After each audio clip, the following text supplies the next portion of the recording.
I was about 11 or 12 at the time and was staying up late on a Saturday night watching a scary movie. I was super jumpy and hungry, not to mention I was alone with my baby brother, so I decided to pause the movie and make some popcorn. When the popcorn began popping and the rain was still going on, I was damn surprised to hear a knock on my door. Being the worrywart I was, I decided to check the window, which was right next to the door. However, I only did that because I thought it could have been thunder or perhaps my mom. Then I felt the empty dread fall on me. I couldn't move, though I painfully wanted to. This was the first time feeling this, so it struck me for the longest time. The silhouette of a small girl was facing the window. I have no idea how she knew I was there, but she did. The first thing I immediately realized was her dark, black eyes. They had no white on them, and they were just black. The porch light was illuminating her blonde, highlighted hair, and maybe her dress. I couldn't point out what she was wearing. I wanted to run though, but something forced me mentally to ask what she wanted. Why? Why the hell didn't I just jet for my room then? I don't know. But when I did open the door just a crack, her soft, dead voice immediately asked, "May I please come in? I'm soaking wet." I right then came to my senses, because she didn't have a single drop of water on her, and slammed the door, locking it. I shut off every light and hid until my mom came home. Since this day, my mom still thinks it was a dream. I know it wasn't, because I still have the terrifying image in my head. My brother doesn't remember a thing, and he didn't wake up once. I think this may have been an encounter. However, I actually am a bit scared to admit it was.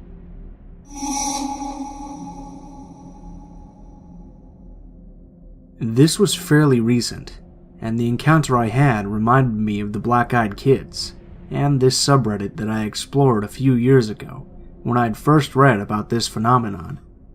So right now, I'm on spring break, meaning I went to my dad's for the week and have almost nothing to do. So late at night, I like to troll the town, walking alone, even if that does seem a bit dangerous. But I only have one friend here. Anyway, Sunday night, I was out on the town alone and leaving a little pub I had found on Main Street that sold the apple ale I liked. It was about 1 in the morning. So yeah, I was a little buzzed, about 2 glasses, and I wore a large black sweatshirt with dark jeans to fend off creepers. It works. But I was walking back home in the dark, with my phone out as a flashlight on my street. There are limited lights on this street.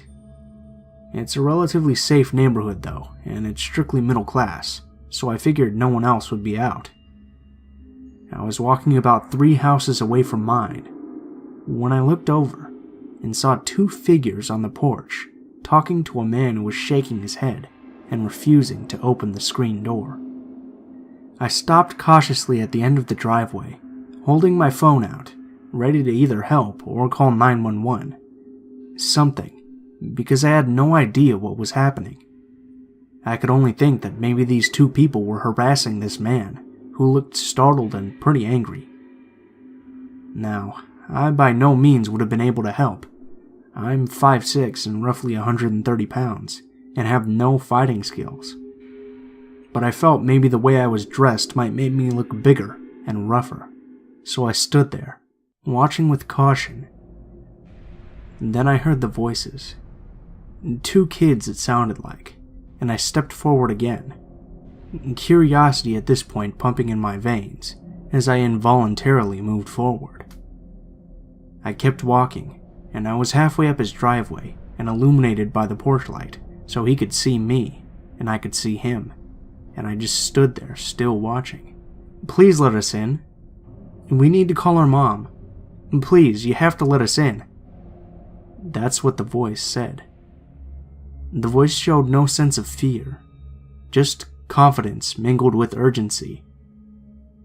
I stood there with chills running down my spine and unable to move as I tried to make sense of the situation. From a normal point of view, it would look as if the grown man was refusing 2 children the help they needed late at night. Heartless man, helpless children. But the sense of dread at that moment that filled my senses, it just didn't make sense. Why would this man look so afraid? I finally cleared my throat, figuring maybe, just maybe, if this man wouldn't help the kids, or the man needed help, I could still do something. The man looked up, and the kids turned around. The man looked even more afraid at this point, and he let out a yelp and slammed his door, making me jump. The 2 kids looked at me, and I looked straight at them, every instinct telling me to make a run for it. I was almost home, and I knew for a fact my dad left the door unlocked for me. The kids came closer, becoming more seeable in the light. That's when I realized they had no whites in their eyes. They just looked black. They slowly came toward me, not asking me anything about help, but looking slightly confused, as I felt. I feel so stupid saying this, but I didn't run. I wanted to, but I was compelled to stay until the taller child was right in front of me. He was only a few inches shorter than me, and I glanced down at him in a startled moment, and he stared up at me. "We have to use a phone," he said finally. His voice was eloquent, if I can describe it like that. He knew what he wanted, and for being alone with a stranger at 1 a.m., he didn't sound the least bit afraid. "I don't have one," I said back. This time I backed up, not wanting him to be that close, and still feeling unable to run. "Please, can we come in and use the phone? We need to get a hold of our mother," he said. Lie. Because it wasn't as if I could outrun them when they were right in front of me now, and I stupidly hadn't run when I had the chance, so I just lied. I shrugged. "I don't have a phone, and I don't live on the street, or anywhere near here. I'm sorry." I knew my voice was shaking, but I couldn't help it as I slowly started backing up. "I'm in the same boat as you guys. My ride ditched me, and I'm just walking until I find a phone too. Maybe they would leave me alone if they figured I had nothing." Around this time, my brain reminded me of the black-eyed kids, and I still refused to believe it. But then, I also refused to help children staring at me in the flesh. "Please help us," the boy repeated. I shook my head. "Try another house, man, or go to a payphone. I have some change you can have," I offered. "No, forget it." This time the other one spoke up. "I'm really sorry. I wish I could do more to help. I know that I look younger than I appear, especially with a large hoodie on and large eyes. So maybe they figured I was only a teenager, and they both simply nodded and then stared more. I have to go. Good luck." With that, I turned and walked in the direction I came, not running. I just kept thinking they could smell fear. I walked, and I didn't reach for my phone. I just kept walking. I must have walked 3 or 4 blocks from my street when I turned around and headed back, heart still pounding. I walked up my street hesitantly, looking for those damn kids, but not seeing anything until I reached the house again. The porch light was on, and the man was standing there with the door open, screen door closed, holding a baseball bat and shaking. Our eyes met, and he jumped again. I looked at him confused, until I realized what I might look like. One of those kids, given my height, and from a distance, blurry figure. "Did the kids leave?" I called out, hoping my voice would help him relax into knowing I was just another person. "The ones you were with earlier?" he shouted back. I stepped closer, and he jumped again. No, the ones who were outside that talked to me for a few minutes. They wanted to call their mom. Did they leave? Do you know if they left? I could hear my own voice trembling, and I think this is what broke his trance of hatred on me. I watched them walk away earlier. He pointed in another direction from which I had walked. I feel uneasy. I'm not going to let you in. I have to go home, I said. I don't go to my dad's often, so it makes sense that he wouldn't recognize me, even in the dark. But I walked home, determined to make it. I got there safe, with no other freaky happenings. I locked the door, and I sat in the middle of the kitchen for a long time, afraid to go into my room where there's a huge window, and afraid to see what might be looking at me. The scary part is, last night, there was a knock at the door. It was 11 or so. I didn't answer because my father asked me not to, said it was late and no one we wanted to talk with. But still, I can't help but feel a little uneasy about it.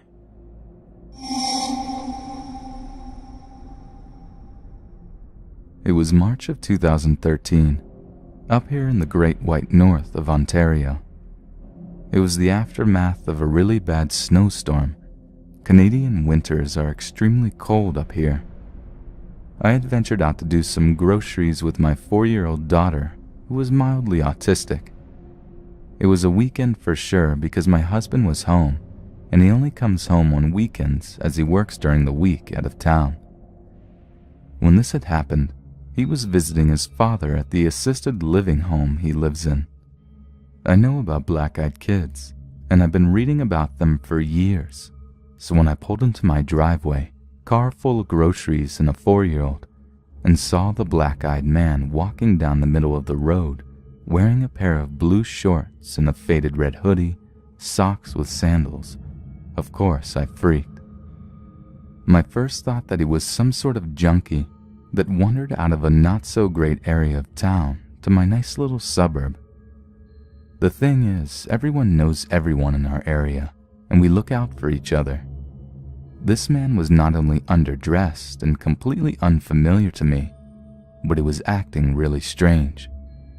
He was walking up and down the street, approaching the same 3 doors of my neighbors' homes directly across the road from my own, but not knocking or anything, just walking to their doors, then leaving, going to the next, and then the next, and then starting at the first house again, and repeatedly the same actions, going to the doors and just standing there, staring at them as if not knowing what to do.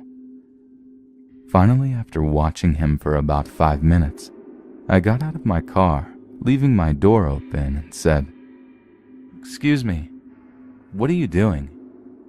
And do you need any help with anything?" When he heard me, he just stopped dead in his tracks and turned around and stared at me as if he just realized there was another side to the road. At this point, my daughter began crying and shouting, "Mommy, in car! Mommy, hurry, in car!" At the same time, she began crying for me to get back in the car. I looked this man directly in the eyes, and they were coal black, and his face was emotionless. I was filled with a terror so profound that I can't even think of a word to describe exactly how I felt. I couldn't break eye contact with him, and the only thing that stopped me from approaching him was my daughter screaming bloody murder in my car, which snapped me right back to reality. I turned and climbed into my car, locked the doors, leaned over and released my daughter from her car seat, and helped her climb up front with me to have her close to me. The man just stood there, staring at us. It was the worst feeling in the world having him look at us. After a couple of minutes of him watching us, he went right back to his repetitive behavior of walking up to my across-the-road neighbors' doors, but not knocking, just standing there and staring at them. I called my mom and told her what I was seeing, and then I called my husband, who was already on his way home, and told him to hurry because we were afraid to get out of the car. When my husband said he was on his way, the man looked at us, and he could hear my husband telling me he was coming, then simply started to walk away. Ironically, as soon as the man in the red hoodie was out of my sight, my husband, followed by police, came speeding from the direction the man had only momentarily just been walking in, and they saw nothing. He had just vanished. I was telling the story to a friend who was renting out my basement. I found that he had also seen this man too, right down to the shorts and red hoodie and the weird repetitive behavior going to my neighbor's doors, same 3 houses, and just staring at the doors. He was a smoker who suffered from insomnia and was out about 1 a.m. in the morning. He also confronted him. The man did the same thing to him upon confronting him, causing my friend so much fear he dropped his cigarette, came in and locked the door, and never went outside at night again without one of our dogs with him.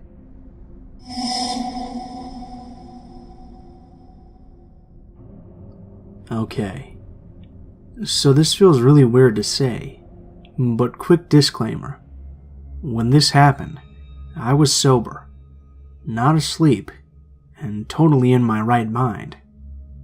I was 18 at the time. It was late August, at around 11 p.m., but I live in Ireland, so it was still pretty much freezing outside. My parents had gone to see an uncle over in Scotland because he was sick, and my older sister was staying at a friend's, so I was basically home alone.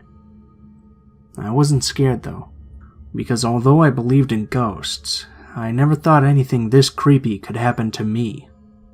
I had been watching Mean Girls with Lupin, my husky, sitting on my lap, when the TV just shut off. No lights were on at the time, so I just thought it was the television being annoying again. I wasn't scared, but then Lupin started to freak out. He jumped up and started to bite and pull at my sleeve, trying to tug me out of the room. I tried to calm him down, but he wasn't having any of it, so I just went with it, and he led me to the kitchen at the back of the house. That was when there was a knock on the door. This was really weird. I live in the countryside, and my closest neighbors are about half a mile down the road, but I guess I wasn't really thinking. I went to leave the kitchen, and Lupin jumped in front of me and started to growl. This was scary. Lupin is the chillest dog ever. He barely even barks, let alone growls, and never at me. I tried speaking loudly to him, and pushed by him, but he just started pulling at my sleeve, trying to pull me back into the kitchen. I pushed on, thinking he was just freaked by the television going out. When I got to the door, I could hear him start whimpering, and as I turned to look at him, I heard a voice coming from outside the door. "Please, miss, we need your help." I didn't really think about it at the time. I just heard a kid's voice and felt that I had to help. But my door is solid wood. They couldn't have known I was a girl. I opened the door, and there were 2 kids that I didn't know standing shoulder to shoulder. Both were girls, one about 14 to 15, and the other a lot younger, being maybe 7 or 8. But I couldn't see very well because it was dark and I didn't have the lights on. From what I could see, they were wearing normal clothes, but as I looked down, I saw they didn't have any shoes on, and it was freezing. I was about to tell them to come in, but then Lupin jumped past me and started growling and barking at them. He looked possessed, and I was really freaked out. I started to pull him back by the collar and put him in the living room, locking the door behind me. I apologized, but then I stopped. The girls didn't look startled at all. They just stood there, not moving. The older 2 asked, "Please let us in, miss. We need to call our mother." This was weird because I couldn't tell where she was from. She didn't have my accent, but it was kind of neutral, and no one I know calls their mum mother. It just seemed odd. I asked her why they didn't have shoes on, and they both just looked at each other before repeating the question. I felt so uneasy. My chest was tight, and I was almost shaking with fear, and I didn't know why. It was then that I finally did something smart. There was a light switch near the door. I hit it, and the light behind me came on, and the world seemed to stop. They had no whites in their eyes, and no irises. Their eyes were just black. I couldn't move, and then the younger one just said, "Let us in, miss." I slammed the door and locked it, hyperventilating. Lupin was banging against the living room door, trying to be let out, so I ran to it, opened it, and he just threw himself on me, whimpering. The kids were still at the door, the younger one shouting, "Let us in! We need you to let us in!" I screamed and told them to leave, but they just kept banging.